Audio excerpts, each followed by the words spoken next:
அதாவது ஒரு மனிதர் தொழுவார், அவருடைய உடல் தொழும், அவருடைய கல்பு தொழவில்லை என்று சொன்னால் அந்த தொழுகை அவருடைய முகத்துக்கு திருப்பி அடிக்கப்படும்.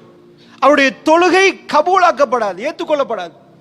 மனிதனுடைய கரங்கள் தர்மம் செய்யும், அவருடைய கல்பு தர்மம் செய்யாவிட்டால் அந்த தர்மம் ஏற்றுக்கொள்ளப்படாது. கல்புக்கு இஸ்லாம் மிக முக்கியமான ஒரு இடத்தை கொடுக்குது. உடல் ரீதியாக நிறைய பேர் செய்வதை நாம் பார்க்கலாம், வாயால் பேசுவார்கள், ஆனால் கல்பில் என்ன இருக்கிறது என்பதை அல்லாஹ் ஜல்ல ஷானுஹு வ தஆலா அறிவான். அந்த கல்மை தூய்மைப்படுத்தினால் மட்டும்தான் எங்களுக்கு ஜன்னாவுக்குரிய என்ட்ரி பாஸ் கிடைக்கும். ஜன்னாவுக்குள்ள நாம் நுழைய வேண்டுமாக இருந்தால் நம்முடைய கல்பு சுத்தமாகணும். திருக்குர்ஆனில் நாம் பார்க்கலாம், ஃபவைலுல் முஸல்லீன், தொழக்கூடியவர்களுக்கு கேடு என்று அல்லாஹ் சொல்றான். தொழுகையாளிகளுக்கு கேடாம், தொழக்கூடியவர்களுக்கு ஜன்னா அதான் வரணும். ஏன் தொழக்கூடியவர்களுக்கு கேடு? அந்த ஆயத்தை அதோட நிப்பாட்டல் அல்லாஹ். ஃபவைலுல் முஸல்லீன் அல்லதீன ஹும் அன் ஸலாத்திஹிம் ஸாஊன் அல்லதீன ஹும் யுராஊன், அவர்கள் ரொம்ப பொடுபோக்காக தொழுகிறார்கள், அவர்கள் பிறர்கள் பார்க்க வேண்டும் என்பதற்கு தொழுகிறார்கள். காமு குசாலா என்கிறான் அல்லாஹ். அந்த முனாஃபிக்கள் நிற்பார்கள், சோம்பேறித்தனமாக நிற்பார்கள். முனாகஷா முனாஜா, அல்லாஹ்வோடு பேசுகிறோம், நம் தலையை கொண்டு போய் கீழே வைக்கிறோம், ரப்புல் ஆலமீனுக்கு நாம் அடிபணிந்து விட்டோம் என்ற உணர்வு இல்லாமல் தொழுவார்கள். அதனால் உடல் ரீதியாக ஒரு மனிதனுடைய அசைவுகளை வைத்து இதற்காக வேண்டி ஜன்னா என்று இஸ்லாம் சொல்லல. ஜன்னா என்பது கல்பில் ஏற்படக்கூடிய மாற்றம் என்று இஸ்லாம் பேசுது. அந்த வகையில இன்ஷா அல்லாஹ் இந்த குறுகிய நேரத்துக்குள் என்னால் முடிந்த அளவுக்கு அல்லாஹ் ஜல்ல ஷானுஹு வ தஆலா நமக்கு எதை நாடிருக்கிறானோ அந்த விஷயத்தை சுருக்கமாக உங்களுக்கு மத்தியிலே பதிவு செய்து நாம் ஜன்னாவுக்குரிய கல்புதாரி கல்புகளுக்குரியவர்களாக இருக்கிறோமா இல்லையா என்பதை நம்மளே நாம் சுய பரிசோதனை செய்து கொள்வதற்கு இதை உங்களுக்கு பதிவு செய்யலாம்னு நினைக்கிறேன். முதலாவது அம்சம், இந்த விடயத்தை நாம் புரிந்து கொள்ளணும். அதாவது இந்த துனியாவை பொறுத்தளவில் இந்த துனியா கல்புகளை உடைத்து நொறுக்கக்கூடிய ஒரு இடமாக அல்லாஹ் வடிவமைத்திருக்கிறான். சாதாரணமாக நம்ம ஒரு வாகனம் எடுக்கிறோம், வாகனங்கள்ல பல தரங்கள் இருக்குது. அதுல ஒரு மெர்சிடிஸ் பென்ஸ் எடுத்துக்கொண்டோம்னா அந்த பென்ஸுக்குள் போகிற நேரம் ஏதாவது பாதையில் குழிகள் இருந்தா கூட அதில் உள்ள ஷாக் அப்சார்பர் மற்ற விஷயங்கள்லாம் நம்மளை தாளாட்டி எடுக்கிற மாதிரி இருக்கும். ஏனென்றா அது டிசைன் பண்ணப்பட்டிருக்கு. அந்த மாதிரி போகிறவருக்கு அந்த பிரயாணம் தெரியாத விதத்தில் ஒரு அறைக்குள் இருந்தால் அவர் எப்படி இருப்பாரோ 100 வேகத்தில் போகிற நேரம் அவர் அறையில் இருப்பற போன்றே இருக்கும். ஒரு கிளாஸ் தண்ணீரை எடுத்தால் அது அசையாமல் எப்படி இருக்குமோ, ஒரு அறையில் வைத்திருந்தால் எப்படியோ அதே மாதிரி வேகமாக போகிற வாகனங்களுக்குள் அந்த கிளாஸ் தண்ணியை வைத்து காட்டுவார்கள். பாருங்கள் எப்படி இருக்குது, கொட்டுதான். இவ்வளவு குவாலிட்டியாக சஸ்பென்ஷன்ஸ் போட்டு அந்த மாதிரி எல்லாம் ரெடி பண்ணி ஒரு காரை டிசைன் பண்ணி தருவார்கள். ஏன்? களைப்பு தெரியாமல் கொழும்பிலிருந்து கல்முனை போகணுமா, இதாங்க வண்டி என்று டிசைன் பண்ணுவாங்க.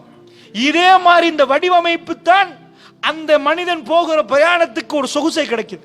இந்த துனியாவை பொறுத்தளவில் துனியாண்டா தாழ்ந்த இடம், இந்த மேலே இருந்து அல்லாஹ் எங்களை கீழே இறக்கி இருக்கிறான். இந்த துனியாவுடைய வடிவமைப்பை சிலர்கள் தப்பாக புரிந்து கொள்கிறார்கள். இந்த துனியாவை பற்றி திருக்குர்ஆன் திரும்ப திரும்ப திரும்ப சொல்கிறது. வத்தில்கல் ஐயாமு நுதாவிலுஹா பைனன் நாஸ் என்கிறது. காலச்சக்கரம் உருண்டோடும் என்கிறான் அல்லாஹ். காலச்சக்கரத்தை மனிதனுக்குள் உருண்டோட செய்கிறோம். இன்றைக்கு சிரிப்பு என்றால் நாளைக்கு கண்ணீர் என்கிறான் அல்லாஹ்.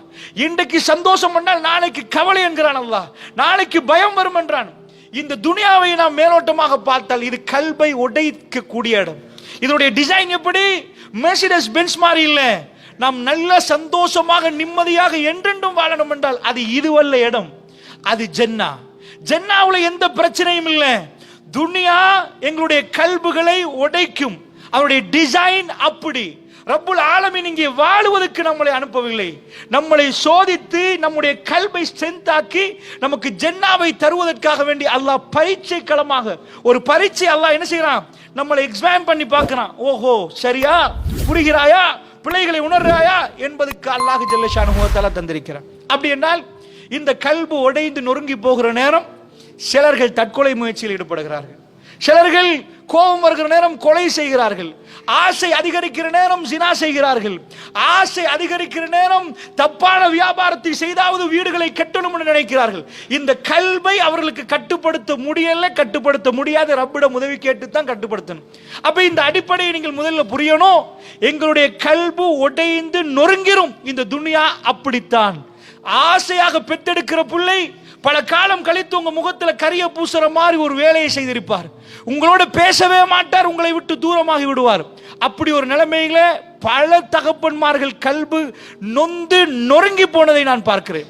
இப்படி இந்த துனியாவில் நீங்கள் எதையெல்லாம் ஆசை வைத்தீர்களோ அவைகளில் எல்லாம் பிரச்சனைகளை நாம் பார்க்கிறோம். அல்லாஹ்வுடைய நல்லடியார்களே, அப்படி என்றால் இந்த துனியாவுடைய வாழ்க்கையில கல்பை ஸ்ட்ரென்த் ஆக்குறதுக்கு ஏதாவது வழி உண்டா அப்படின்னு கேட்டீங்கன்னா, அல்லாஹ்வுடைய நல்லடியார்களே, அதைத்தான் திருக்குர்ஆன் படித்து தருது. நம்மள உள்ள ஒரு பிரச்சனை நான் உங்களுக்கு திரும்ப சொல்கிறேன். அதாவது புரிந்து கொள்வதற்கு ஆதம் அலைஹிஸ்ஸலாத்தை அல்லாஹ் படைத்தான். படைத்து எல்லா அறிவையும் கொடுத்தான், எல்லா ஆற்றலையும் கொடுத்தான். ஆதம் அலைஹிஸ்ஸலாத்து வஸ்ஸலாம் அவர்கள் அந்த மலக்குமார்கள் இதுக்கு முந்திய சமூகம், அவர்கள் பிரமிக்கக்கூடிய அளவுக்கு அவருடைய அறிவு இருந்தது. அல்லாஹ் ரப்புல் ஆலமீன் ஆதம் அலைஹிஸ்ஸலாத்தை சும்மா படைக்கல. ஹலக்து பியதி குன் ஃபயகுன் என்று சொல்லாம அல்லாஹ் ஆகு என்றால் ஆயிரும், குன் என்றால் ஆயிரும். ஆனால் அல்லாஹ் என்ன சொன்னான்? ஹலக்து பியதி, என் கரத்தால் ஆதத்தை படைத்தேன் என்கிறான். நெருக்கினான், ஆதத்தை வடிவமைத்தான். எல்லாம் சும்மா சவ்வாக்கு அதாவது எல்லாத்தையும் அவனாக செய்தான். ரூஹை ஊதினான், எல்லாம் செய்துவிட்டு அல்லாஹ் அல்லம ஆதம் அல் அஸ்மாஅ குல்லஹா, ஆதத்துக்கு எல்லா பேர் சொற்களையும் அல்லாஹ் படித்து கொடுத்தான். கொடுத்து விட்டு மலக்குமார்களை கூப்பிட்டான். கூப்பிட்டு விட்டு சொன்னான், ஆதமே وعلم آدم الأسماء كلها ثم عرضهم على الملائكة فقال أنبئوني بأسماء هؤلاء إن كنتم صادقين. அதாவது மலக்குமார்களை கூப்பிட்டு விட்டு சொன்னான், இது என்ன, இது என்ன, இது என்ன, இது என்ன, எல்லாத்தையும் என்னிடம் சொல்லுங்கள் என்று சொல்ற நேரம் மலக்குமார்களுக்கு தெரியல, அவர்களுக்கு புரியல. ஏனென்றால் அல்லாஹ் ஜல்ல ஷானஹு வ தஆலாவுக்கு அவர்கள் பதில் கொடுத்த, ரப்பனா, இறைவா, எங்களுக்கு நீ எதை எங்களுக்கு சொல்லி தந்தாயோ அதை தவிர லா இல்ம லனா இல்லா மா அல்லம்தனா, எங்களுக்கு நீ எதை படித்து தந்தாயோ அதை தவிர எங்களுக்கு வேற அறிவு இல்லையா அல்லாஹ். ஆதம் அலைஹிஸ்ஸலாத்து வஸ்ஸலாம் அம்பி அஸ்மாஇஹிம் ஃபலம்மா அம்பி, ஆதம் அதை சொல்லுங்கள் என்றான் அல்லாஹ். ஃபலம்மா அம்பாஹும் பி அஸ்மாஇஹிம், ஆதம் அலைஹிஸ்ஸலாம் ஒவ்வொன்றாக சொல்கிற நேரம் ஒவ்வொன்றாக சொன்னார். அவருடைய அறிவு அப்படி இருந்தது. மனித குலத்தின் தந்தை அல்லாஹ் படைத்து விட்டு அவருடைய அறிவு ஆற்றலை காட்டிவிட்டு சொன்னான், பாருங்கள் அறிவை. வானலோகமே பிரமித்தது, புதிய படைப்பு. மலக்குமார்கள் சொன்னார்கள், எங்களுக்கு தெரியல, எங்களுக்கு புரியல, எங்களுக்கு விளங்கல, இறைவாணி எங்களுக்கு இதை படித்து தரவில்லை, படித்து தந்தது எங்களுக்கு தெரியும், இது படித்து தரவில்லை. அவர்களுக்கு படித்து கொடுக்காத ஒன்றை இறைவன் ஆதம் அலைஹிஸ்ஸலாத்துக்கு படித்து கொடுத்து வானலோகத்தின் கௌரவிப்பு விழாவை அல்லாஹ் நடத்தினான். என்ன சொன்னான்? வைஸ்கால ரப்புக்கலில் மலாயிகத்தி, அதாவது மலக்குமார்களை அல்லாஹ் கூப்பிட்டு சொன்னான், ஸ்ஜுதூலி ஆதம், ஸ்ஜுதூலி ஆதம், ஆதத்துக்கு சஜதா செய்யுங்கள் என்றான் அல்லாஹ். எல்லோரும் ஃபஸஜது, எல்லோரும் சஜதா செய்தார்கள். ஏன் சஜதா செய்தார்கள் தெரியுமா? அந்த அறிவை பார்த்து அசந்து போனார்கள். மனித குலம் எங்கேயோ போகும் என்கிற இண்டிகேஷன், சிக்னல் முதல் மனிதனில் அல்லாஹ் உருவாக்கினான். மிருகங்களுக்கு இல்லாத ஒரு அறிவை அல்லாஹ் கொடுத்தான். வான லோகத்தில் சஜதா நடந்தது. மலக்குமார்கள் ஒருவர் இருவர் அல்ல, மேலே இருந்து ஒரு வீடியோ கேமரா போடப்பட்டால் உங்களுக்கு தெரியும், சொல்லக்கூடிய எண்ணிக்கையில் பார்த்தால் எல்லா மலக்குமார்களும் சஜதாவில் விழுந்தார்கள். மனிதன் கௌரவிக்கப்பட்டான். ஒரே ஒரு இப்லீஸ், அவனை தவிர அபா வஸ்தக்பர வ கான மினல் காஃபிரின், அவன் நிராகரித்தான், அவன் போய்விட்டான். அந்த கதை அல்ல இப்பொழுது நான் சொல்ல வருது. ஆதம் அலைஹிஸ்ஸலாத்துக்கு அந்த கௌரவிப்பு விழா நடந்தது. நடந்ததுக்கு பிறகு அடுத்த பரிசோதனை அல்லாஹ் காட்டினான். ஃபர்ஸ்ட் சோதனை, ஆதம் நபி வெற்றி கொண்டார். என்ன? படித்து கொடுத்ததை புரிந்து ஆன்சர் பண்ணினார். கொஸ்டினுக்கு என்னன்னு கேட்டா மைக் என்று சொன்னார். தெளிவான ஞாபக சக்தி, அறிவு எல்லாமே வெளியானது. அடுத்தது ஆதம் அலைஹிஸ்ஸலாத்துடைய கல்புல அடுத்த விஷயத்தை அல்லாஹ் சோதித்தான், உணர்வு. ஃபர்ஸ்ட் எக்ஸாம் பாஸ், செகண்ட் எக்ஸாமுக்கு அல்லாஹ் சொன்னான், போங்க எங்க, நீங்களும் நீங்க தனியா அல்ல, உங்க மனைவியோடு சேர்ந்து ஜன்னாவுக்குள்ள போங்க, ஜன்னாவுக்குள்ள நீங்க போய் இங்க வாழுங்க, நீங்க விரும்பியதை சாப்பிடுங்கன்றான் அல்லாஹ். விரும்பியதை சாப்பிடுங்க. வலா தக்ரபா ஹாதிஹி ஷஜரா, அல்லாஹ் கிட்ட கூப்பிட்டு போய் சொன்னான், ஹாதிஹி ஷஜரா, இந்த மரத்தை கவனமா பாருங்க, இந்த மரத்துக்கிட்ட ரெண்டு பேருமே நெருங்காதீங்க. ஆணையும் பெண்ணையும் படைத்த அல்லாஹ் ஜல்ல ஷானஹு வ தஆலா அவர்களை சோடியாக மாற்றி அவர்களுக்கு இப்பொழுது சோதனை உண்டாக்கி காட்டுகிறான். ஆதமும் அவ்வாவும் அலைஹிஸ்ஸலாத்து வஸலாம் அவர்கள் ரெண்டு பேரும் சேர்ந்த பிறகு வலா தக்ரபா ஹாதிஹி ஷஜரா, இந்த ஆயத்தை தஃப்சீர் அதாவது சொல்லுகிற நேரம் அல்லாஹ் ஜல்ல ஷானஹு வ தஆலா மரத்தை அங்க வச்சிட்டு தில்க ஷஜரா, அந்த மரத்தை கவனமா பாருங்க, அதுக்கு போக கூடாது. ஜன்னாவுள்ள எத்தனை லட்சம் எத்தனை கோடி மரம் இருக்குன்னு அல்லாஹு ஆலம். ஆனா அல்லாஹ் ஒரு மரத்துக்கிட்ட போய் பெரிய அடையாளத்தை போட்டு ஹாதிஹி ஷஜரா கிட்ட கூட்டி போய் இதுதான் மரம், தெரியலன்னு சொல்லக்கூடாது, தூரத்துல காட்டல, இதுதான் மரம் சொன்னான். நெருங்கிறாதீங்க, இப்போ உங்க எதிரியும் உங்களோட நிக்கிறான். இன்னஹு லகும் அதுவும் முபீன், அவன் உங்களுக்கு பகிரங்க எதிரி.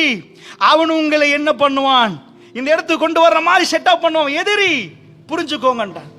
என்னாச்சு, ஃபதல்லாஹுமா பிகுரூர், ஒரு வாளிய போட்டா எப்படி மெல்ல மெல்ல மெல்ல இழுப்பாங்களோ தல்வா, ஃபதல்லாஹுமா பிகுரூர், மெல்ல மெல்ல ஒரு கயிறை கொண்டு இழுக்கிற மாதிரி அவன் மெல்ல ஒரே நாள்ல கொண்டு போய் ஆதம் இங்க நில்லுங்கன்னு சொல்லல, வகாஷமஹுமா சத்தியம் பண்ணினான், நசிஹத் பண்ணினான், அந்த கூனா மலக்கைனி ரெண்டு பேரும் மலக்கண்ட ஸ்டேஜுக்கு போயிருவீங்க அப்பா. அந்த சீக்ரெட் மரம் இது, மனிதனுக்குள்ள ஆசையை பயன்படுத்தினான். நீங்க ரெண்டு பேரும் தொடர்ந்து இங்க வாழணுமா, நீங்க டெம்பரரி, நீங்க படைக்க முன்னாடி நீங்க ஜென்னாவுக்கு டிரான்ஸ்ஃபர் அல்லாஹ் சொல்லிட்டான். மலக்குமார்களோட பேசுற நேரம் வைத் கால ரப்புகலில் மலாயிகத்தி இன்னி ஜாயிலும் ஃபில் அர்தி கலீஃபா காலு அத்தஜஅலு ஃபீஹா மை யுஃப்ஸிது ஃபீஹா வ யஸ்ஃபிகு الدماء ونحن نسبح بحمدك ونقدس لك. மலக்குமார்கள்ட்ட அல்லாஹ் கேட்டான், என்ன மனித குல இன்னி ஜாயிலும் ஃபில் அர்தி கலீஃபா, பூமியில அவங்கள கலீஃபாவா மாத்த போறேன்னு சொன்ன உடனே, பூமியில அந்த தலைமுறையை உண்டாக்க போறேன்னு உடனே மலக்குமார்கள் கேட்டாங்க, யா அல்லாஹ் ரத்தத்தை வெடிக்கக்கூடிய ஃபசாது பண்ணக்கூடிய அந்த கூட்டத்தை யா அல்லாஹ் என்ன அல்லாஹ் சொல்லி கொடுத்துட்டான். அதனால அவங்க சொன்னாங்க, உடனடியாக அவங்க கேட்டாங்க, யா அல்லாஹ் நஹ்னு நுஸப்பிஹு பிஹம்திக் வ நுகத்திஸு லக், யா அல்லாஹ் தஸ்பீஹில இருக்கிறோம், உண்மை தூய்மைப்படுத்திக் கொண்டு இருக்கிறோம் யா அல்லாஹ், இவங்களை கொண்டு போய் பூமியில போட்டா என்ற மாதிரி மலக்குமார்கள் கேட்டார்கள். அதனால அல்லாஹ்வுடைய நல்லடியார்களே, மலக்குமார்கள் இந்த கொஸ்டினை ஆதம் அலைஹிஸ்ஸலாத்து வஸ்ஸலாம் அவர்களை இந்த பூமியில போட முன்னாடி கேட்டாங்க. அதனால வானலோகத்துக்கு தெரியும் இவர் பூமிக்குரிய கலீஃபா, பூமிக்கு தான் படைக்கப்பட்டார். ஷைத்தான் சொல்லுகிறான், இது டெம்பரரி, உங்களை கொண்டு போய் பூமியில இறக்கிடுவாங்க, இந்த மரத்தை சாப்பிட்டீங்கடா தொடர்ந்து இங்க இருக்கலாம், இதுதான் மரம். மனிதனுக்குள்ள ஆசையை பயன்படுத்தினான், மனிதனுக்குள்ள விஷயத்தை பயன்படுத்தினான், கிட்ட கூட்டி வந்தான், ஏவினான், அவர்கள் சாப்பிட்டார்கள். மனித குலத்தில் உள்ள ஆசையில ஏற்பட்ட பிரச்சனை. அல்லாஹ் சொல்லுகிறான், ஆதத்தை என் கையால படைச்சேன், எல்லாம் ஓகே, உங்களை கௌரவித்தன், கேவலமாக்கல உங்களை வானலோகத்துல, மனித குலத்தை ஒரு தாழ்ந்த ஒரு இடத்துக்கு போடல, உங்களை நல்ல கௌரவிச்சேன். யாரு மிஸ்டேக் என்று அல்லாஹ் கேட்கிறான். எங்க நீங்க ஆன்சர் பண்ற நேரம் சஜதா கிடைச்சிச்சு உங்களுக்கு, வானலோகம் உங்களை பேசியது, ஆனால் உங்க தப்பு என்ன, நான் வேணாம் என்று சொன்னேன், ஓடி வந்துட்டாங்க. அல்லாஹ் கேட்கிறான், தில்கும் ஷஜரா, ஃபர்ஸ்ட்டுக்கு நான் சொன்ன ஆயத்துல ஹாதிஹி ஷஜரா, இந்த மரம். பிறகு கேட்கிறான், உங்க ரெண்டு பேருக்கு அந்த மரத்துக்கிட்ட போவேன்னு சொல்லலையா? அவர்கள் தப்பை செய்து விட்டார்கள், அவர்கள் உணர்ந்தார்கள், தப்புக்குரிய பதிலை உணர்ந்தார்கள், துடித்தார்கள். இறைவன் சொல்லிக் கொடுத்தான், ரப்பனா வலம்னா அன்ஃபுஸனா வ இல்லம் தக்ஃபிர் லனா வ தர்ஹம்னா லனகூனன்ன மினல் காசிரீன். இப்போ வந்துட்டியா அல்லாஹ், அவன் தான் இப்லீஸ், அவன் தான் பண்ணினான், அவன் தான் ஏமாத்தினான். நோ, அல்லாஹ் சொல்லி கொடுக்கிறான்.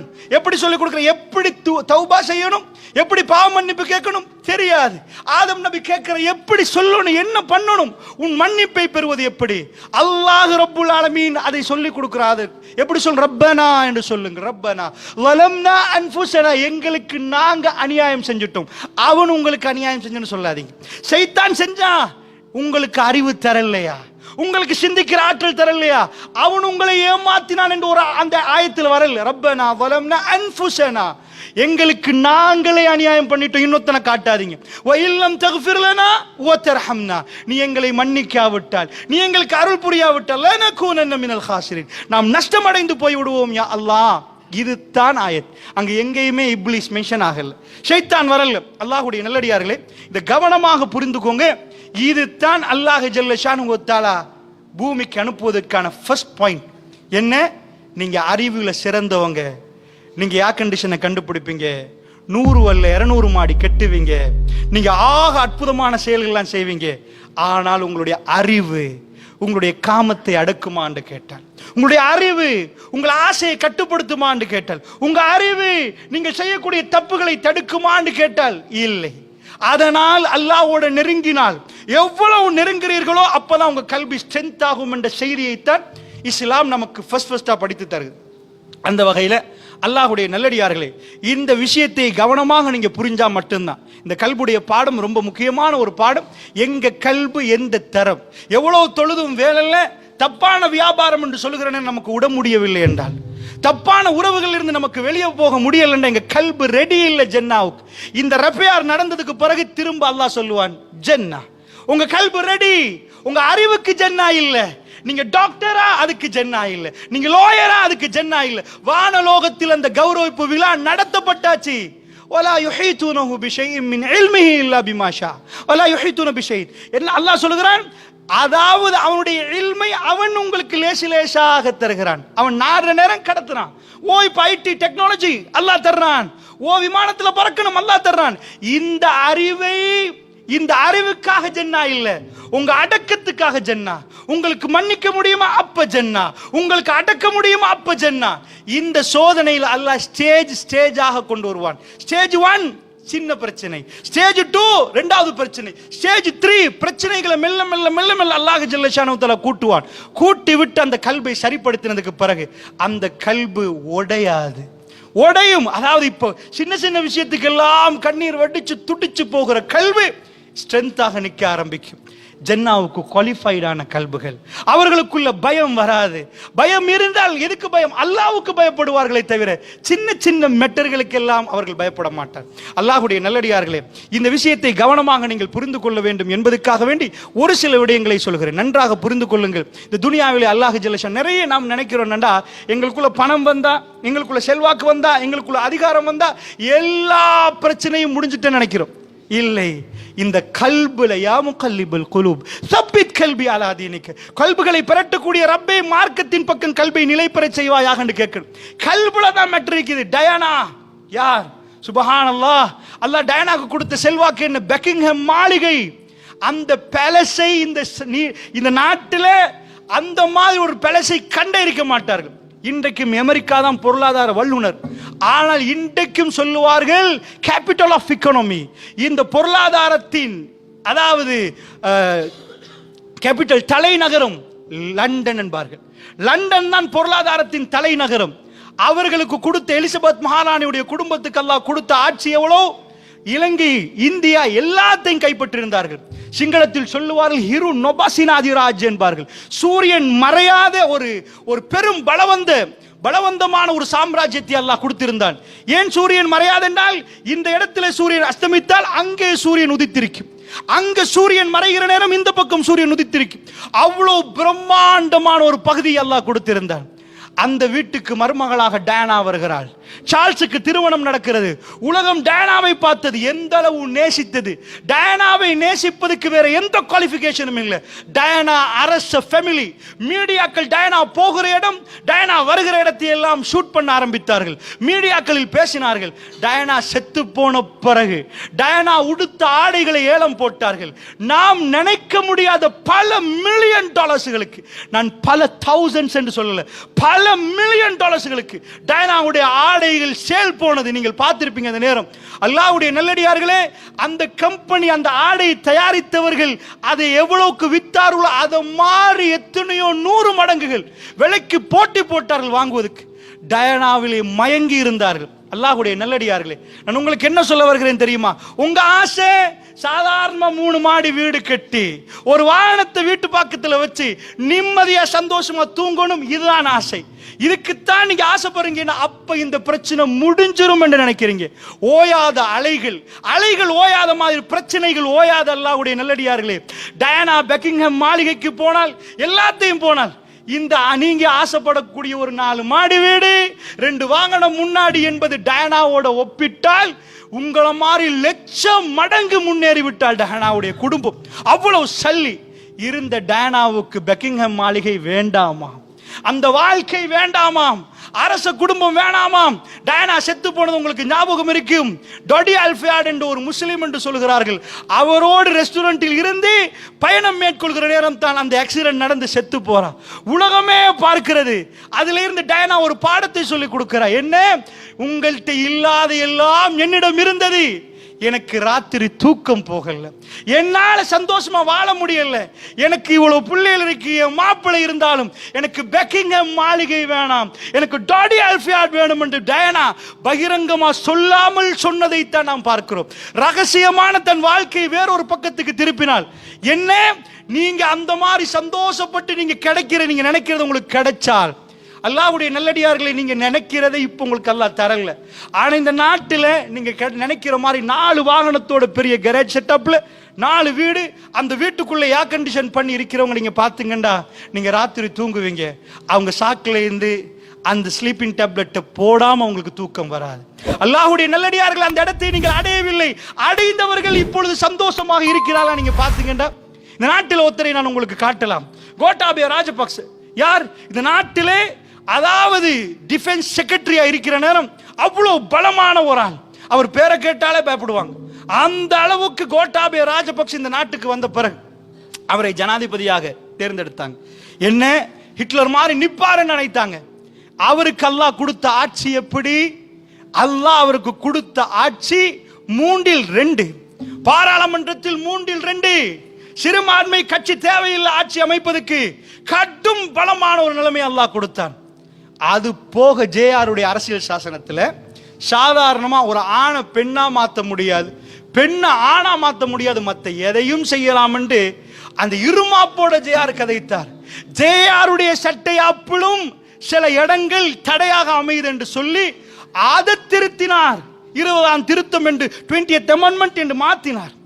அது எந்த அளவுக்கு பவர் என்றால், ஜனாதிபதி அந்த மந்திரி வர்றதுக்கு முன்னாடி, மினிஸ்டர் வர முன்னாடி அவருடைய ரெசிக்னேஷன் அவர் டேபிளுக்கு அனுப்பிடுவார். வந்த பிறகுதான் தெரியுமோ என்ன விளக்கிட்டாரோ. வேண்டிய விதத்தில் ராத்திரி ஒரு கெசட் அடித்து மாலையில கெசட்டை மாத்தலாம். என்ன செய்ய வேண்டுமோ இன்றைக்கு இப்ப நீங்க சீனி அடிக்க கொண்டு வர்றீங்களா, இதுக்கு பிறகு உங்களை யாருக்கு சீனி இம்போர்ட் பண்ண இயலாது, முடிஞ்ச தடை. காலையில பரவாயில்லை. அந்த அளவுக்கான ஒரு பலம் அல்லாஹ் இன்னொரு பலத்தை சேர்த்து கொடுத்தான். இந்த நாட்டில் சுதந்திரம் கிடைத்தது என்று சொல்கிறார்களே, அதற்கு பிறகு எந்த ஜனாதிபதி நான் படித்த அளவுக்கு இவ்வளவு பவர் இல்லை. நானா பிரதமர், அடுத்த சகோதரர் ஃபைனான்ஸ் மினிஸ்டர், ஜனாதிபதி ஒரு ரூமுக்குள்ள உட்கார்ந்து டீயை குடிச்சு நாட்டில் என்ன நடக்கணும் என்று தீர்மானிக்கிற பலம், கேபினட்டை தாண்டி ஒரு பலத்தை அல்லாஹ் கையில கொடுத்திருந்தார். எல்லாம் பவர் என்றால் உச்ச கட்டும். இந்த நாட்டில் இந்த நாட்டு அரசியல் சாசனப்படி ஆக பெரும் பவரை அல்லாஹ் கொடுத்திருந்தான். அவங்க குடும்பத்துக்கு அத்தனையும் கொடுத்திருந்தான். எல்லாத்தையும் கொடுத்தான். 2.5 வருடம் போனது. அல்லாஹ்வுடைய நல்லடியார் 2 வருடம் கடக்கிற நேரம் இந்த மக்கள், எங்க நாட்டு மக்கள் இதுவரைக்கும் ஒரு ஜனாதிபதி, இவ்வளவு அதிகாரம் படைத்த ஒரு ஜனாதிபதியை ரோட்டில் இறங்கி வெளியே போன்னு சொன்னதே இல்லை. அப்படிப்பட்ட ஒரு கலாச்சாரம் எங்க நாட்டு மக்கள் இல்லவே இல்லை. ராணுவ ஆட்சி எங்க நாட்டு மக்கள் இல்லை. அதாவது பாகிஸ்தானுக்கு அது சாதாரண விஷயமா போகலாம் ராணுவ ஆட்சி. எங்க நாட்டு மக்களுடைய கலாச்சாரம் வேறு. இறங்கினார்கள் பாதையிலே, வெளியே போண்டார்கள். ஒரு வாப்பா தன் பிள்ளையை நன்றாக வளர்த்து விட்டு ஒரு நாள் கதவை திறந்து காலால் உதைந்து கெட் அவுட் என்று சொன்னால் அந்த பிள்ளைக்கு எப்படி இருக்கும், வாப்பாவுக்கு எப்படி இருக்கும்? இந்த நாட்டு மக்கள் கெட் அவுட் என்றார்கள், வெளியே போண்டார்கள். ஆக பெரும் அதிகாரம் படைத்தவர், இந்த நாட்டு அரசியல் சாசனத்தின் உச்ச திருத்தத்தை செய்தவர். 19ஆம் திருத்தத்தை கொண்டு வந்து மைத்திரிபால மாற்றியதை திரும்ப மாற்றினார். எல்லாத்தையும் மாற்றி சர்வாதிகாரியாக வந்து நிற்கணும் என்று ஆசைப்பட்டார். அல்லாஹ்வுடைய நல்லடியார்களே, இறைவனுக்கு அது சுலபம். மாலிக்குல் முல்க் துஅத்தில் முல்க மன் தஷா வ தன்ஸிஉல் முல்க மிம்மன் தஷா வ துஇது மன் தஷா வ துஸில்லு மன் தஷா பியதிகல் கைர். அல்லாஹ் நாடியவர்களுக்கு இஸ்ஸத்தை கொடுப்பான், கண்ணியத்தை. நாடியவர்கள்ட்ட இருந்து பறிப்பான். நாடியவர்களுக்கு ஆட்சியை கொடுப்பான், நாடியவர்கள்ட்ட இருந்து பறிப்பான். என்ன ஆட்சி? அவ்வளவு பலம், அவ்வளவு ராணுவத்தை மெயின்டைன் பண்ணவர் ஓடினார். அவருடைய அரண்மனையை விட்டு ஓடினார். உலகம் முழுக்க விசா கேட்டார். எல்லோரும் இல்லை என்றார்கள். பக்கத்து சின்ன நாடு பயந்து ஓடினார். அங்கிருந்து வீடியோ வந்தது. ஆக கூடுதலான பிளைட்டுகளை போகக்கூடிய பிளைட்டுகள் அந்த நேரத்தில் ட்ராக் பண்ணப்பட்ட பிளைட்ல இந்த நாட்டு ஜனாதிபதி எந்த பிளைட்ல போறார், மால்டீவ்ஸ்ல இருந்து எப்ப சிங்கப்பூருக்கு போறார், எல்லாத்தையும் அவதானித்தார்கள். பயந்து போனார். ஒரு இடத்தில் ஒரு வீடு, அதாவது ஹோட்டலுக்கு பே பண்ணினார். வெளியே வர வேண்டாம் என்றார்கள். ஒரு மாத காலம் ரொம்ப பயங்கரமான ஒரு பயத்தை அனுபவித்தார்.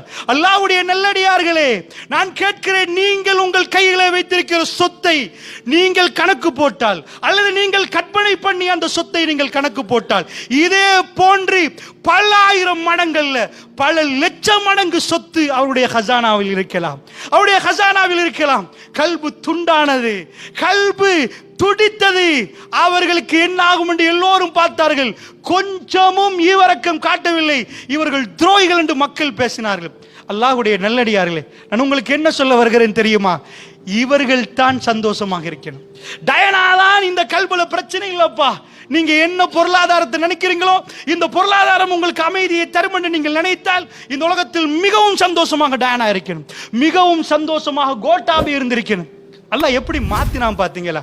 அவன் தான் செய்கிறான் என்பதை காட்ட பாராளுமன்ற வரலாறிலே இதுவரைக்கும் பலகீனமான மனிதர் நம்ம நாட்டு ஜனாதிபதி ரணில் விக்ரமசிங்க. ரொம்ப பலகீனமான மனிதர். 10 மாதம் எடுத்தது அந்த சீட்டுக்கு போனஸ் சீட். முழு கட்சியும் வரலாறில் முதல் தடவை தோல்வி. ஒரு சீட் இல்லாத அளவுக்கு தோல்வி. பிச்சை போட்டப்பட்ட போனஸ் சீட்டில் வந்து அமருகிறார். அதுக்கு நிறைய டிஸ்கஷனுக்கு பிறகு வந்து அமருகிறார். அவருடைய டேலண்ட் இல்லை என்று அல்லாஹ் காட்டிவிட்டார். அமர்ந்ததுக்கு பிறகு அவருக்கு கை தூக்குவதற்கு யாருமே பக்கத்தில் இல்லாத நேரம், அவர்தான் ஒரே நபர். சிறுபான்மை கட்சிகளை தாண்டி ஒரே ஒரு நபர், ஒரு கட்சியின் ஒரு நபர் அமர்ந்திருக்கிறார். அந்த நபர் தான் பாராளுமன்ற வரலாறில் பலமான கட்சிக்கு கிடைத்த பலகீனமான ஆசனம். அந்த பலகீனமான ஆசனத்தை கொண்டு வந்து பலமான சீட்டில் இறைவன் உட்கார வைக்கிறான். பலமான மனிதனை கொண்டு போய் வீட்டிலே அடைக்கிறான். இந்த அரசியல் சாசனத்தை அப்பால் கொண்டு வந்து காட்டுகிறான். என்னால் முடியும் அத்தனையும் செய்ய. நீங்கள் எந்த அறிவை வைத்தாலும் அவருடைய அறிவால் தான் அவர் ஜனாதிபதி ஆகினார் என்று பலர்கள் பேசுகிறார்கள். அப்படி அறிவு இருந்தால் இந்த நாட்டு மக்களை ஏமாற்றுவதில் மிகவும் நல்ல ஏமாத்தி ஆகப்பெரிய வாக்கை எடுக்கலாம். அரசியல் என்பது ஒரு நாடகம். அல்லாஹ்வுடைய நல்லடியார்களே, நன்றாக அரசியல் செய்பவர்களை தவிர என்றதை நான் சொல்லிக் கொள்கிறேன். அல்லாஹ் அப்படி நான் பார்க்கவும் இல்லை. அல்லாஹ் அறிந்தவர். அல்லாஹ்வுடைய நல்லடியார்களே, இந்த விஷயத்தை கவனமாக புரிந்து கொள்ளுங்கள். கல்புகள் அவர்கள் ஒரு ஸ்டேஜுக்கு மேல் ஸ்டேஜ் போற நேரம் அவர்கள் நினைக்கிறார்கள், ராகத்தை வாழ்வோம், பிரச்சனைகள் முடிந்து விட்டது, அலைகள் ஓயும் என்று நினைக்கிறார்கள். இல்லை, ஒரு பிரச்சனை முடிய இன்னொரு பிரச்சனை வருகிறது. அல்லாஹ் இதுக்கு பயன்படுத்தக்கூடிய வாசகம் என்னென்றா குர்ஆன்ல அசாப. அசாப என்றால், அதாவது முசீபா என்ற வேர்ட், ஒரு ஈட்டியை எடுத்து குறிவைத்து ஒரு இடத்துக்கு அடித்தால், சரியா போய் குறிவைத்த இடத்துக்கு அது பட்டால் அந்த படுற இடம், இதுதான் முசீபத்துகள். அசாப, சரியா குறிவைத்து அடிப்பது. அல்லாஹ் சொல்லல உங்களுக்கு வர்ற பிரச்சனை தற்செயலா வந்துச்சு. சாதாரணமான காடு, ஒரு காட்டுல இருட்டுல ஒரு மிருகம் போகுது, யாருக்குமே தெரியல, அது அமைதியா பயணம் மேற்கொள்ளுது. நீங்க காட்டுக்கு போனீங்கன்னா ஸ்கூல் மாதிரி சத்தமா இருக்காது, ரொம்ப அமைதியா இருக்கு. காட்டுக்குள்ள ஒரு சின்ன சத்தம் மிருகங்களுக்குள்ள அசைவை ஏற்படுத்திடும். ஒவ்வொரு மிருகமும் காதை கொடுத்துட்டே இருக்கும். காடு என்பது வெரி வெரி சைலண்ட் ஏரியா. அவ்வளவு ஏண்டா அங்க எப்ப வேட்டையாடப்படும், எப்ப எது சாகும் என்பது தெரியாது. ஒரு விலங்கை இன்னொரு விலங்கை கொல்வதற்கு பார்க்கிற இடம், அந்த பயங்கர இடத்தில் இப்படியே போகிற நேரம், ஒரு மான் இப்படியே போகிற திடீரென்று வந்து குறிவைக்கப்பட்ட ஒரு ஈட்டி அல்லது ஏதாவது ஒன்று வந்து பட்டால் ஒரு மான் துடித்து திரும்பி பார்க்கும். எப்படி இது வந்துச்சு? மனிதனுக்கு அல்லாஹ் சொல்கிறான், இப்படியே சந்தோஷமா சிரிச்சு மகிழ்ந்திருக்கிற நேரம், திடீரென்று பயணம் மேற்கொள்கிற நேரம் ஒரு ஈட்டி வர்ற மாதிரி ஒரு பிரச்சனை உங்களை வந்து நோக்கி அடிக்கும். எங்கால இது வந்துச்சு நீங்க துடிப்பீங்க. காலையில நீங்க சிரிச்சு சந்தோஷமா உங்க பிள்ளைக்கு முத்த கொடுத்துட்டு மோந்துட்டு போயிருப்பீங்க. மாலையில ஐசியூல பிள்ளைய நீங்க பார்க்கலாம்.